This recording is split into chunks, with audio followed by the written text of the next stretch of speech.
The neural chip in my neck is burning, processing a horrific crime that I don't remember committing, yet the entire world watched. In a city where memories are the only currency, I woke up with a zero balance and an immediate death sentence. They thought they could erase me like a corrupted file, but they forgot that digital ghosts always return to collect their debts. To understand how I brought down the greatest technological empire in history, you must see the day I stopped being human. Neon Sins AI. AI Anthology of Crime and Vengeance. The acid rain washed the synthetic blood from my hands as I stared at the terminal that had just stolen my entire past. They promised that selling my childhood memories would be fast, painless, and, above all, the end of all my debts. But when the silicon chip glowed red, I knew that filthy corporation had much crueler plans for my mind. The interrogator's visor showed the face of the woman I loved, but I couldn't even remember the color of her eyes. I had become a digital ghost, a man with no history wandering the neon-drenched streets of a city that devours the weak. I sold my first kiss for 1,000 credits just to pay rent on a cubicle where the sun never dared to touch the filthy floor.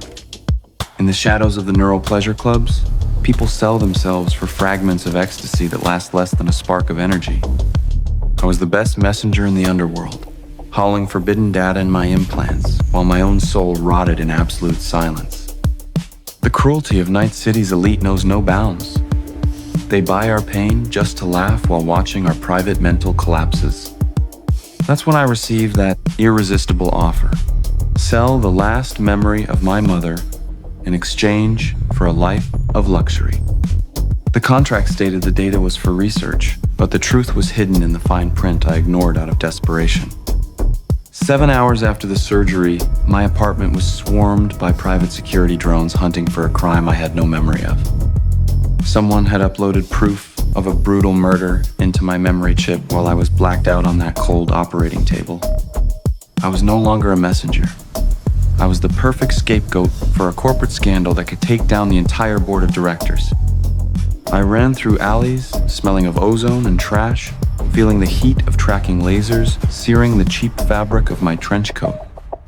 At every corner, I saw glowing billboards featuring the face of the man who betrayed me, smiling like the savior of humanity. He was my mentor, the man who taught me how to hack firewalls and to never trust anyone wearing an expensive suit. His voice echoed in my auditory implants, mocking my naivety as he ordered my life protocols to be permanently terminated.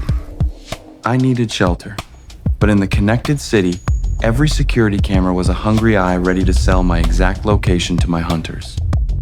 I fell into a toxic waste drain, tasting the metallic flavor of defeat as the system declared that I no longer legally existed. A hand reaching through the toxic mist was my only miracle, the face of a stranger with neon eyes watching me. She dragged me away from the sewers while search drones swept the surface, unaware that the ghost had been rescued. I woke up in a makeshift lab, surrounded by fiber optic cables that looked like the arteries of a technological creature. The hacker didn't ask my name. She already knew my memory balance, my criminal record, and the price on my head. The diagnosis was brutal.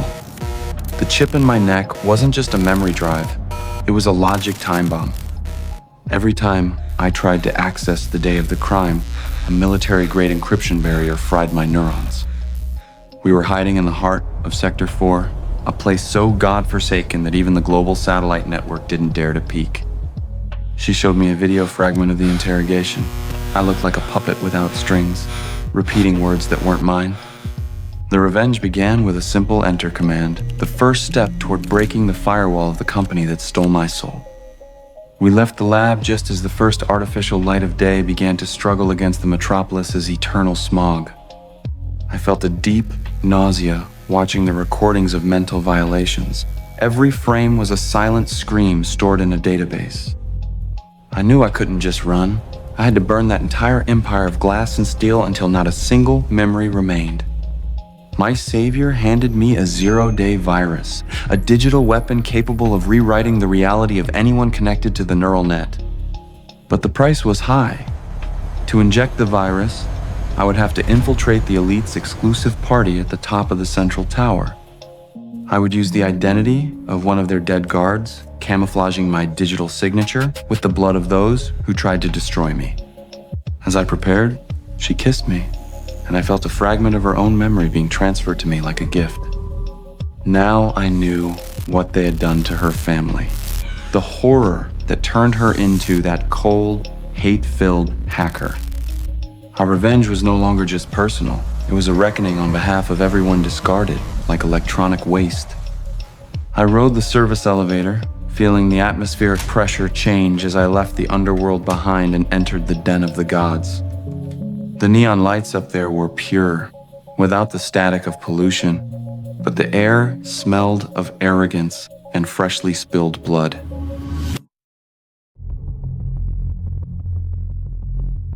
I walked among the guests, a wolf in sheep's clothing, feeling the weight of the rifle hidden beneath my formal uniform. The expensive perfume and synthetic champagne couldn't mask the scent of fear emanating from me with every step. I saw the villain in the center of the hall, laughing while sealing the fate of millions with a simple crystal toast.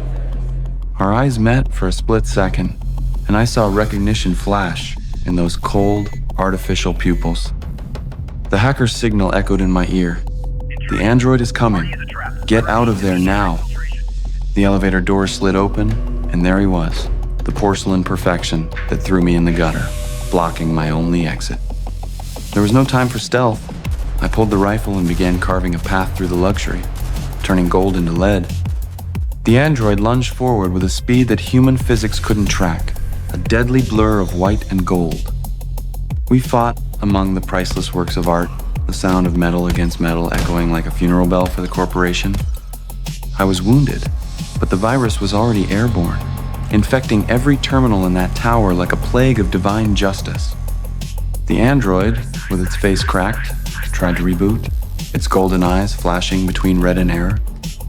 I left the broken giant behind and ran for the elevators, while the villain tried to lock down the floor with security protocols. The elevator dropped like a rocket, gravity pinning me to the floor as the Neuralink tower began to crumble. I burst from the main lobby into the city's chaos. The sky was purple, the color of the hacker's virus. I needed a vehicle, something fast enough to take me to the edge of the city before the corporation could hunt me down. I saw the hacker waiting for me in a tactical hover car, her amethyst eyes glowing in the dark. I hopped in, and we accelerated, dodging the debris falling from the Neuralink tower. Behind us, the tower exploded, a pillar of light and data that purified the city sky. The villain was there, amidst the flames, watching his legacy being erased by our truth. He was now the eternal prisoner of his own technology, a fallen god wandering a desert of corrupted data and solitude. But freedom was an illusion. The chip in my neck still pulsed, a digital leash the corporation could activate at any moment. The hacker tried to track the signal, but it was a ghost protocol designed to self-destruct along with the host. The signal changed. It was no longer a countdown. It was a beacon, guiding the Neuralink private militia straight to us. We knew we couldn't stop. We crossed the industrial bridge at high speed, the asphalt screaming under tactical tires. Attack drones hunted our shadow, firing thermal missiles that turned the pavement into a hell of shrapnel. The hacker made a sharp swerve, and we dove into the abandoned maintenance tunnels, a labyrinth of concrete and absolute darkness. Down there, the sound of pursuers was muffled, but the silence was broken by the echo of the android, who refused to die.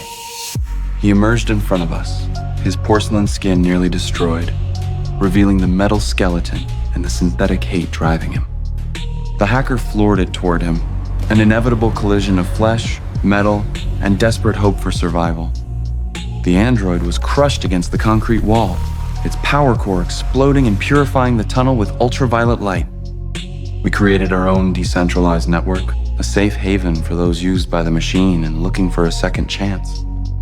Whenever a new injustice rises on the horizon, the city lights blink in a code that only the oppressed know how to read. We are the consciousness they tried to erase, the watchmen protecting what's left of humanity in this metal jungle. Greed still wanders out there, but now they know the darkness has eyes and nothing stays hidden forever. I sit on the roof of our new home, tasting the freedom that, finally, didn't cost me my identity. I look at the next tower, trying to rise and smile, knowing I'm ready to take it down if necessary to protect us. The rain now seems clean, washing away the marks of a war, one with the most genuine thing we have: courage. I adjusted my implants for what comes next, feeling the flow of energy running through nerves that now belong to me again. The Neon City is still out there, but I am no longer its prisoner. I am the warning that the system always has a flaw. But the flaw can be anywhere, because everything is much darker than it truly seems to be.